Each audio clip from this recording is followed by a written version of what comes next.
WhatsApp গাছ আজকের ভিডিওটা যদি আপনারা না দেখেন অনেক কিছু মিস করবেন। তো চলুন আমরা ভিডিওটা শুরু করি। তাহলে ভিডিওর ভিতরে কি ইন্টারেস্টিং জিনিস আছে বন্ধুরা, আজকের এই ভিডিওতে আমি দেখানোর চেষ্টা করব আমাদের এখানকার পরিস্থিতি কেমন চলছে, আমরা কেমন জায়গায় থাকি, কেমন জায়গায় বসবাস করি। চলুন তাহলে আমরা ভিডিওটা শুরু করি।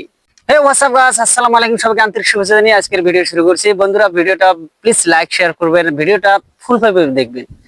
বন্ধুরা আমি আজকের ভিডিওর ভিতরে দেখানো আমাদের এখানকার নদী, আমাদের এখানকার পরিবেশ, আমাদের এখানকার পরিস্থিতি কেমন চলছে, আমরা কেমন জায়গায় থাকি, কেমন জায়গায় বসবাস করি। চলুন তাহলে আমরা ভিডিওটা শুরু করি।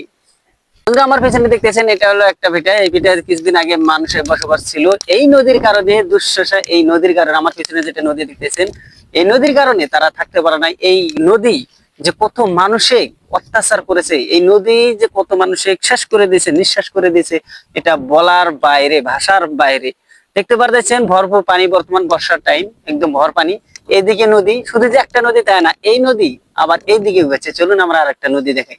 দেখেন এইদিকেও নদী, আপনারা এইদিকে নদী দেখলেন, এই যেটা নদী দেখতেছেন এটা গেছে পুরো বাংলাদেশ, এই দিকের বাংলাদেশে চলে গেছে। আর এই দিকে যেটা দেখতে পারতেছেন এটাও ইন্ডিয়া হয়ে বাংলাদেশে চলে গেছে। একদম আমরা আছি মিডলে। এটা আমাদের গ্রামের নাম হলো টাকিমারি, একদম নিয়ারেস্ট বাংলাদেশের বর্ডারের সাথে, একদম ফুল মস্তি এনজয় করতে থাকি আমরা। এখানে কোনো ধরনের সমস্যা নাই। বন্ধুরা দেখতে পারতেছেন নদী ভরা পানি, তা দেখতে পারতেছেন এত কত সুন্দর লাগে, হাওয়া বাতাস এখানকার ভালো।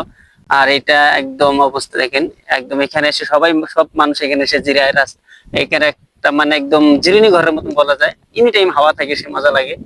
আর এইদিকে দেখতে পারতেছেন এইদিকে ছোট্ট একটি গ্রাম, এটা হলো আমাদের গ্রাম টাকিমারি। আর এইদিকে পাশের এইটা দেখতে পারতেছেন এটা হলো বাংলাদেশ, একদম পুরোপুরি এই গ্রামটা হলো বাংলাদেশ। আর সামনে হলো এই দেখেন এটা হলো ইন্ডিয়া। একদম মজা লাগতেছে না? তো আমরা এমন জায়গায় থাকি, আমাদের বাড়ি থেকে ধুবড়ি যেতে হলে, মানে শহরে যেতে হলে প্রায় 100 টাকা খালি ভাড়া দিতে হয়।